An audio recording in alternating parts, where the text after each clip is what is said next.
Nzambe enseignant à maîtriser les 4 mondes spirituels. Dans 4 mondes spirituels, wana na bengama na kombo ya amiral de la République parce que kola tambusanga na monde ya mai, monde ya mipepe, monde ya zamba pe monde ya cimetière.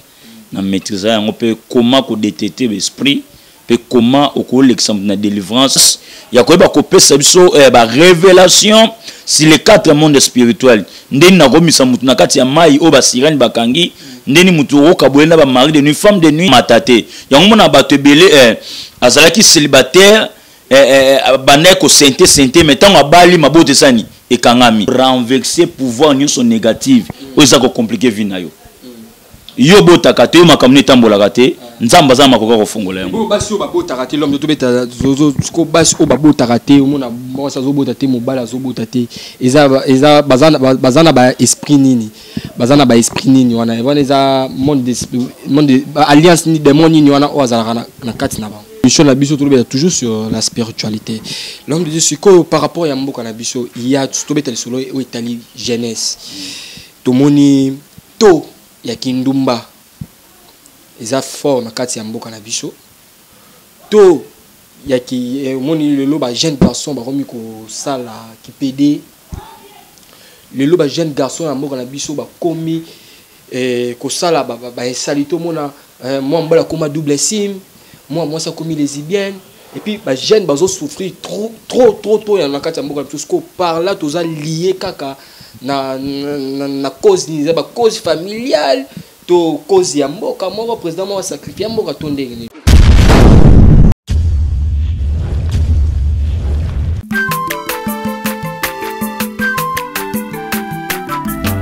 Aza mwana moto te po akosangai abongwa ni pete po awangana nzambe ya le nazarien le nazarien le nazarien le nazarien bana kitoko koma mokondima atako bapakolaki mafuta na mosakolima lelo ya yo bolingo ebateli le nazarien lipamboli oyo mona na katempeni mama kantelobi kolapie mapapu masope mafuta tokokesitana elongo na nzambe oyo babenga na makomi Fada. Thank you Fada, cher ami fidèle. Balandino sont toujours bozoka libaku ya kolanda biso na katia chaîne Abino yani Nazareth TV na cadre émission Abino Table Sainte où ils a présenté par votre humble serviteur Dadi Mukwaya. Je dis un grand merci à l'équipe Mobimba Yali Nazareth. Je dis un grand merci à la servante dédiée Mama Tiffany Mukwa pour la confiance au Pessinga. Je dis un grand merci na Gédéon Oazana la caméra, pourquoi pas toute l'équipe Yali Nazareth TV na Pessinga. Merci et belé. Lelo Table Sainte Nazana Mukwaya prophète Yamokana Biso, c'est avec lui nous allons nous entretenir tout au long de cette émission parce que c'est la toute première fois que la chaîne Biso Yokae si je autre le bela vous a vraiment branché ça si je montre qu'on va parler sur la spiritualité avec l'homme de Dieu avant d'abord présenter l'homme de Dieu non c'est on a régi à chaque vraiment cantique de fiaba nzambe ça la nzambe le kumu le sako mon konzi il y a la servante de Dieu Mama Tiffany Mokwa et puis on se retrouve après cette chanson.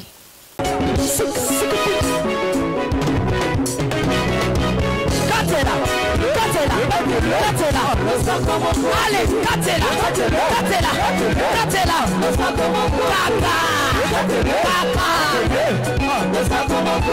Yambalo ya daba pastel bakokata. Allez, Katela,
Nazo katela nzambe le sako na sesiko. Nazo katela le sako siko kuna.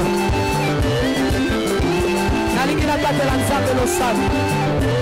Le sako, le sako, le sako. Le sako awa. On y va, on y va. Allez, katela, katela, katela. Allez, tozozonga siko, tozozonga bu. Tozozonga bu. Tozozonga, tikela katela. Tikela katela.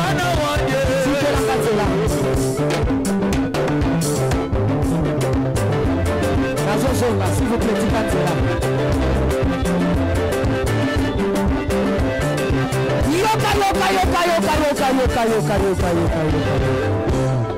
Olingi libar, Olingi kobot, Olingi mosala, Bona nini.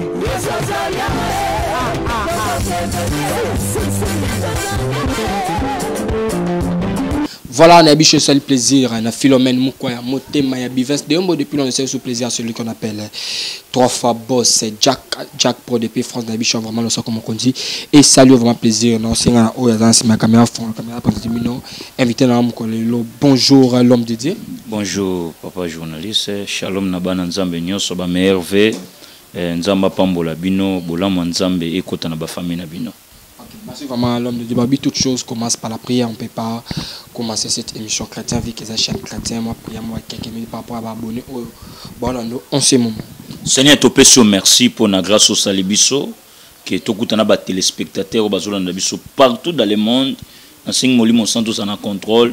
Pourtant, on est pas bolama, na pamboli chaîne ou na combo na Yesu. Amen. Amen. Merci vraiment l'homme de Dieu. L'homme de Dieu, Tony de Batbanbaï, c'est la première fois. Au lekana émission na biso, lekana chaîne na biso, ozana ni komonani. Moi c'est le prophète Timothée Koto amiral, babenganga amiral de la République par rapport à makambo nzamba sali na parcours na ngai, comment nzambe enseignera à maîtriser les 4 mondes spirituels. Na 4 mondes spirituels wana na bengama na kombo ya amiral de la République parce que kola tambusanga na monde ya mai, monde ya mipepe, monde ya zamba pe monde ya cimetière. Na maîtriser yango pe comment ko détecter l'esprit, pe comment ko l'exemple na délivrance ou ba origine parce que la spiritualité eza makambo ko loba langue belete. La spiritualité eza makambo ya prophétie belete. Eza likambo ko kota na benaye azwa solution pa ba nanu azobundisa yi. La raison pour laquelle na grâce nzamba sala biso sur les 4 mondes spirituels au ko la pesi biso et connaissant likona yango ezomema bana nzambe belé na kati ya délivrance ko bimisa na kati ya ba coutume pe naza représentant légal ya communauté mobimba mission évangélique internationale pour la libération des âmes oza na commune ngaba pe tozana ba province tozana ba commune musu différent na kati ya Kinshasa toujours comme musala wana. OK, merci vraiment l'homme de Dieu côté maman na si je te relève là thème d'habitude zali la spiritualité toni to ba d'abord spiritualité zani parce que ba to belé non nous on a na homme spirituel na la spiritualité mais ba ko ba vraiment définition spiritualité d'abord zani. La spiritualité c'est le monde des esprits. Et un monde des esprits oyo réalité na yango ndem te sala ke nzoto e vivre parce que la personne yo yaza ayebi spiritualité bi état d'âme na ye ayebo moina ya konyoka mate. Parce que ils ont bana nzambe belé bazo sambela bakenda ke église azolo balangue belé mais nana zu vraie délivrance na été nana kangonete pourquoi à cause assemble mais bakanga finance na ye bakanga étoile na ye bakanga mabota na ye bakanga santé na ye bakanga musala na ye pe muto azako kambaye muto azako te évangile azo même toujours na ba écriture kaka mais azo même été na ba révélation cachée aibise que cause ya problème na yo za boy likam na yo uti boy tala il faut ça la boy yango ne sala ke muta kangolama yango na nzambe oya sala biso grâce ya ko ba kopesa biso ba révélation sur les 4 mondes spirituels ndeni na komisa mutu na kati ya mai o ba sirani bakangi ndeni mutu o kabolela ba mari de nuit femme de nuit ndenge nini mutu oyo abela pendant temps mulai comment guériso ko kotela ye parce que nzambe alemba na kakate nzambe alemba na maladie ya mutu te nzambe asundola mutu te mais sande na batu bazalaka incompétent ya komemela batu oyo nzambe alingi pe kokangola mutu parce que moni délivrance il faut muta ba cause na ye et uti wapi pena na zone yokola yi. OK, siko le point ni to simba na spiritualité. To solo ba si vaincre la sorcellerie. La sorcellerie dans sa diversité, le magie zanakati. Bible zo benga sorcellerie, enchantement, sortilège, c'est dans la Bible. Pe na biso na Afrique, na Congo to bengaka kindoki. Kindoki za na diversité na yango, eza ko englober makambo ebele. Parce que famille moko na moko, eza na ba agent diable, ba agent ba sorcier na kati. Yango zo mona ke bato ebele lelo bazo souffrir paka mutu moko sani azoni yokola bango. Na Ecclésiaste chapitre 8 verset 9, Bible zo ba na partie B. L'homme est dominé par l'homme pour le rendre malheureux. Qui est l'homme là? Azo dominer mutu. Eza mutu aza négatif, azo dominer mutu aza positif. Mutu aza négatif mission ezani. Mutu a récité, a zoité, a mataté. Yango mona bato ebele azalaki célibataire baneko sente mais tant abali mabote sani ekangami. Pourquoi? Na libote na bango balingata bala. Balingaka atambola kabonga bota bibota bota. Eza bato mususu moni ndenga za wana abaneko zwa mbongo. Mais tant ka abali mbongo esani ekufi. Pourquoi? Na kata ba famille tozana mutu na mutu azana semence moko oyo famille na etiaye ya bondoki. Mais soki mutana kangola mite, soki mutano sene alliance bosanga na ye. Olia za la porteur ya bonheur, aux apporter ya malheur.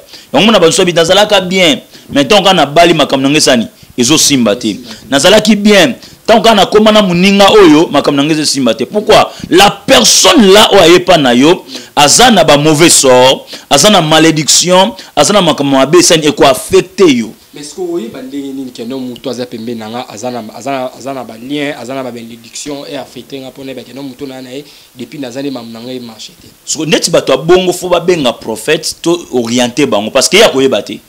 Atuninga tala likam nangeza bona lingi na yeba. Nde na ko détecter parce que yemo koyeba te mais il y a des signes autopesaka.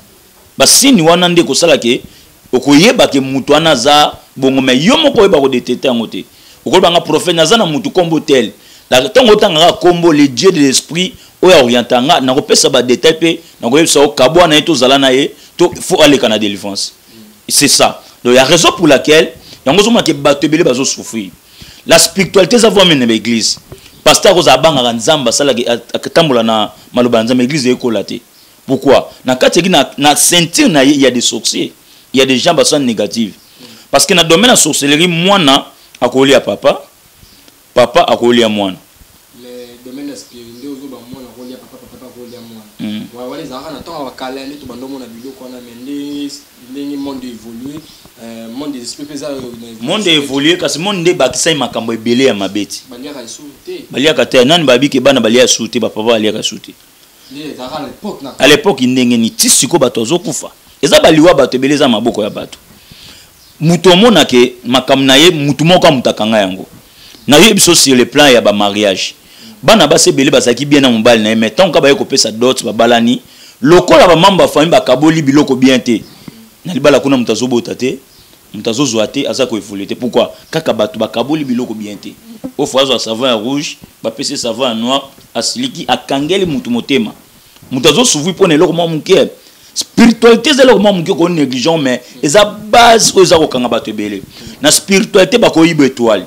Étoile la mutu ba yiba ngo na décence. Ba ko yiba ngo na nzila rapport sexuel. Na rapport sexuel eza na bato ebele ba yiba bango étoile bongo. Parce que moni temps moi na mbali bazo sangana. Soki partenaire na yaza sorcier ou bien sorcière. Tant bozo sangana, tant yozo libéré. Yé pas zo libéré et l'esprit qui est fort est ben étoile. Yangona ce n'est pas bien ya ko bima na bana basi oza na maîtrise na yete. To mwana mbalo yebi yete. Eza bato bele ba teka ba discours parle de l'étoile c'est eza destinée prophétique. Donc ba destinée prophétique c'est étoile la mutu. Eza vie à mutu. So bon sens mais ba yibi so bon sens ba commissionner na temps oyo makambo ko simbate. Omona mutakoza na Afrique awa abi na moni Congo zo pesa milanga tena kende Europe na ke luka. Akiti Afrique ke Europe vu azaki na encore na Afrique zaki moi bien mais kone ko s'empirer toujours. Pourquoi? Étoile na ba yiba yango. Et si ka bazo zo bato yesu ka ki ana fo sani baba ke musale sili yo ba ko te. Soka bandi ko sala makam ya baninga ko évoluer mais omona oya ye et ko évoluer te pourquoi? Destinée prophétique na ba yiba yango angona bazo benga étoile. Yango zo mona ke bato belé makambo zo tambola te parce que la sorcellerie elingate muta évoluer mais linga toujours muta sani akita. akita. Donc la raison pour laquelle bien mozo la nangai makambo belé o ayozo tambola te wana et loko sengelo ebake ezata nzambe te parce que le Dieu t'a créé a kolinga toujours te souffrir mais sengelo comprendre que eloko nini phénomène spirituel za koleka na kati ya vie na yo parce que ça bato belé la kana buto ka ba étouffement o la ko ka ba étouffement loko za bato belé na mbeto. Pourquoi? Parce que il y a ezana mari to femme de nuit moko ayaka bozana mwasi no mais troisième personne à kota wana. Mais au comment na basi mi balo ebagate tant de choses dans la femme de nuit il faut que aux en a problème d'infection puis au comment on sentit le quoi sexe na ezokonda au comment on sentit que au comme na impuissance pourquoi au lamkana tongo au yo kanzoto ko lemba parce que femme de nuit wana a ko faire travail sur butu mobimba en fait que na moi au satisfaire moi sinayote puis femme de nuit wana ko sani a comme ko taquer moi sinayo a comme ko baby se voit maintenant beauté parce qu'il y a lingi to vanane ben compréhension bako swana bako swana compréhension kili bozalaka oso bokutani bozoswana mais so boza musika ozo kaposa muninga ozo kaposa muninga mais soki bokutani mona o comme na kanda parce que na katikata nous na mari de nous to femme de nous mo ozo combattre donc ozo mona ba via batebele eza kobeba bongo nzamba za na besoin batebele babima na kati ya sorcellerie wana babima na kati be faire magie wana ba via bato fungwama ozo mona ke mutu moko to batu ebele bako nyokola mutu moko po te évolution ezalate mais nzamba tininga na yebisa bana na nzambe ke l'Éternel Dieu de la Bible azana makoki ko renverser pouvoir nyonso négative oza ko compliquer vie na yo yo botaka te makamne tambola te nzamba za makoki ko fungola yango basi ba botaka te l'homme to beta zozo ko basi o ba botaka te omona mosa zo bota te mobala zo bota te eza bazana ba esprit nini bazana ba esprit nini wana eza monde alliance ni démon nini wana o azala na kati na ba. OK moni nzamba kela mutu nyonso abota omoni soki mutu azobota te problème ezala sur le plan spirituel na plan spirituel azana yango mobali ya butu akolinga te a servir mobali ya moi akokanga mauta pour même makasi espèce akoni makasi puissance ya mari de nuit oya sani ba botisa mutana na butu moya bota na moi ezate et pas mobile pe également à cause de bota na ba femme de nuit a libérer bana moyen abota na jour ezate pesa na batunsu ba kabato ba yiba bango mukongo na spiritualité ba sacrifier parce que abota na famille mutu moko za na kodia mutu moko za na mbongo kisi batangise na mbongo kisi ba salela étoile na yebabike to pesa ye mbongo bozwa chance to bozwa mabota na ye donc la personne de vivre likambo ebi mutu na makolote. C'est ça la spiritualité. Mais toujours c'est ça la spiritualité. Tout qui na ka oyo par rapport il y a artiste na biso musicienne auteur kufa Mama Chalamwana papa ya kana papa yobi olobela mama babota ndito moni Mama Chalamwana atikala robota te azana mwana te akufi yepe aseka bota azana mari de nuit tondeli là ndengo inaebi opesi information ka bota te je solo tu peux vérifier la vie parcours ya vie mutu sandenge mutatamboli mutu ninga tamboli parce que nzamba kela mutu stérilité. Dieu n'a jamais créé quelqu'un stérile. Mais souvent nzamba za que tous batwa se multiplier. Mais son mutazo bota tezana deux facettes. Bako bo que les mauvais sort toye moko ebi cause pourquoi zo bota te. Na kana ye le quoi to identifier tezana deux choses. Ça que aime susu ye moko ayebi nini asalaki pe loko musu sa libota pe ko bundisa ya sani abota te. C'est ça. Oui, ta famille peut bloquer et go bloquer ma botte na yo. Par rapport à maman, oh, il déjà moi déjà mutu déjà kufi, il faut que pe manaki mi omoni déjà kufi ke sur quoi akine ko vendre la misala na ye après la mort. Ah, sur photo le ba, maman tchala mwana ke wapi?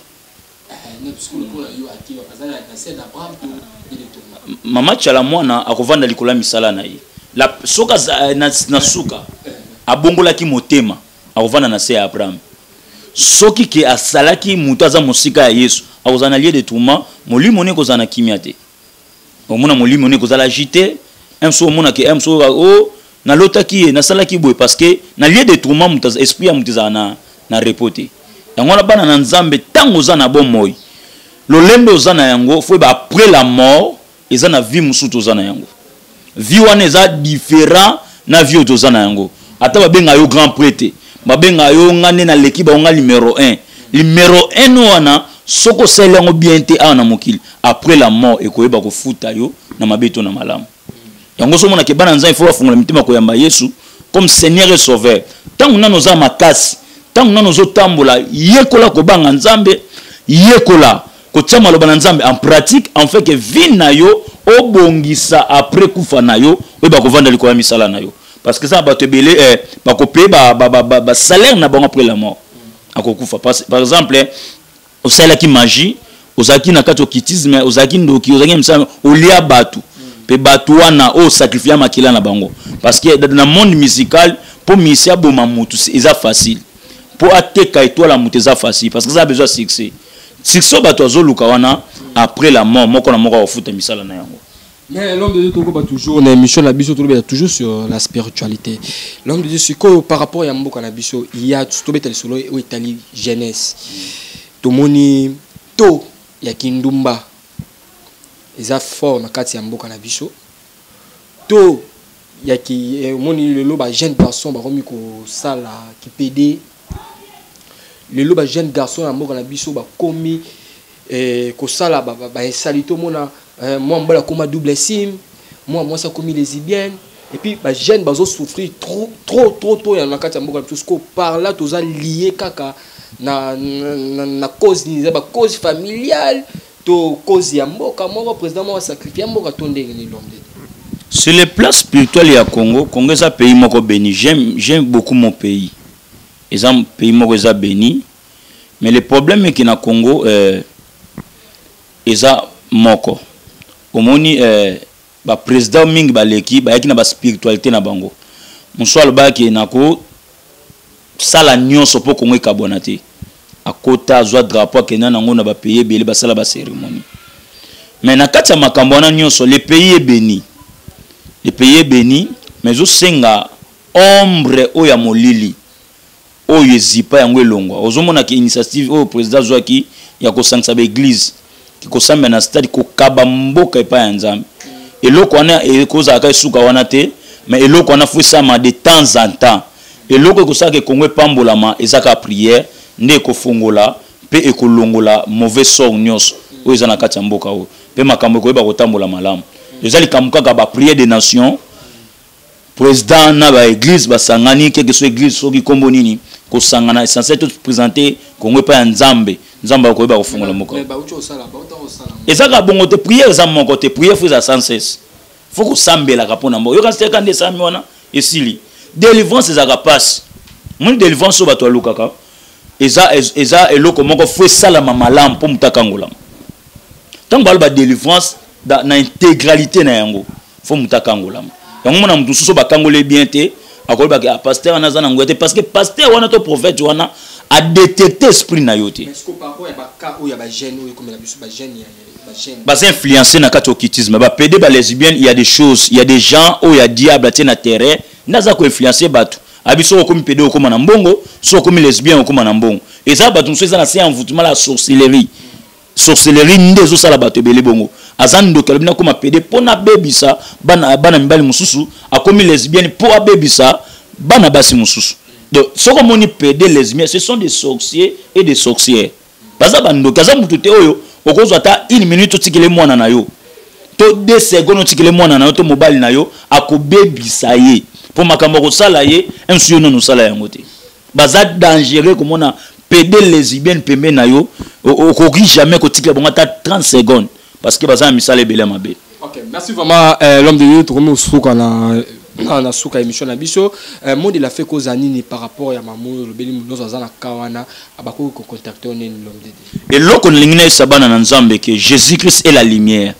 Vie na yo koki jamais konyoka mokoza jamais obotaka te aussi makambongo te makamne tambolaka te évolution ezate na vie na yo étoile na yo bayiba yo mona ko bande ko évoluer bien makambo ekangama na lingina yebiso ke Yesu apesinga manda ya kobimisa yo ya kofongola mabota na yo pe ya kozongisa ba chance na yo yo zaka na ba décision mbali bayaka bakimaka makamne simbaka te na lingina yeso ke Jésus Christ est le tout puissant akokangola yo numéro na biso zali plus 243 81 37 57 51 plus 243 81 37 57 51 plus 243 81 37 57 51 obenga par la grâce de Dieu to sakola pona yo si je kopesa yo na ko détecter esprit nini eza derrière passe na yo derrière maladie na yo derrière problème na yo oza na AVC oza na sida oza na cirrhose de foie maladie quelque soit comme na ngoni numéro oyo eza nzelo nzamba ko talisa nguya na kati ya vie na yo benga biso na nganyoso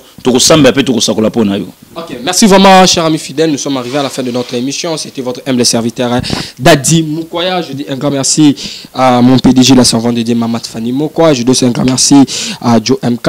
Je dis un grand merci à Bienvenue Biano. Vous êtes tellement nombreux. Merci Ebelina Barboni Nabiso toujours. Mais ça, Kolandabino, Kolandabiso, la carte chaîne Abino Yali Nazareth TV. Dès toujours dans le Banasuka émission. Bafwa. Bachala, vite à Mikole. On se retrouve à la prochaine. Merci vraiment, l'homme de Dieu. Au revoir. Bye bye.